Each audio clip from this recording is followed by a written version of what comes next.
Yes, inawezekana wewe ni mmoja wa watu ambao umeenda kucheki kupima afya yako ukagundulika una changamoto kubwa sana ya pressure, shinikizo la juu la damu. Shinikizo la juu la damu linasababishwa na vitu vikubwa vitatu.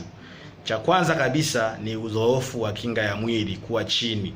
Kinga ya mwili inadhoofika pale ambapo unakula vibaya, unawaza mabaya, unaishi vibaya, unalala vibaya, mfumo wako wa maisha ni magumu, inaweza kupelekea msongo wa mawazo au changamoto yote inayohusiana na mfumo mzima wa kufikiri kwa muda mrefu au kutumia nguvu kubwa kwenye akili.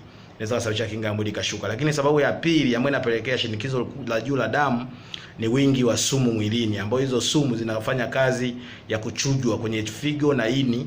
Figo lako linafanya kazi kubwa sana ya kuondoa uric acid, linafanya kazi kubwa sana ya kuondoa hizo sumu, ini lako pia. Lakini sababu kubwa ya tatu pelekea shinikizo la damu ni kutumia madawa kwa muda mrefu, ambayo inasababisha pia mafuta kuganda kwenye kuta za mishipa ya damu ambayo inatengeneza cholesterol. Lakini pia unaweza kujikuta umepata changamoto ya nini, ya pressure ya kurithi. Hizo ni sababu mojawapo, lakini pressure, shinikizo la damu inasababishwa na hivyo vitu vikubwa vitatu. Lakini chanzo kikubwa cha shinikizo la damu kwa mambo yote hayo ni kinga yako kuwa dhaifu.